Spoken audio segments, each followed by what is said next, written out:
পবিত্র ঈদ উল ফিতর উপলক্ষে রাজনীতিবিদদের অংশগ্রহণে একটি অনুষ্ঠানে ঈদ আড্ডার বিশেষ আয়োজন করে একটি বেসরকারি টেলিভিশন। সোমবার ঈদের দিনেই অনুষ্ঠানটির আয়োজন করা হয়।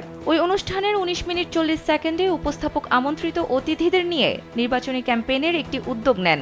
সেখানে বিএনপির সহ আন্তর্জাতিক সম্পাদক ব্যারিস্টার রুমিন ফারহানা, জামায়াতের ঢাকা মহানগরী দক্ষিণের সেক্রেটারি ডক্টর মোহাম্মদ শফিকুল ইসলাম মাসুদের পক্ষে ভোট চেয়েছেন।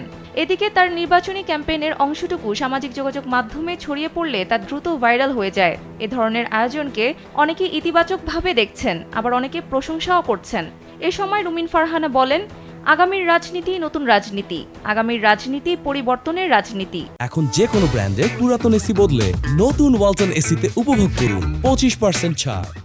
আগামীর রাজনীতি নতুন জেনারেশনের রাজনীতি।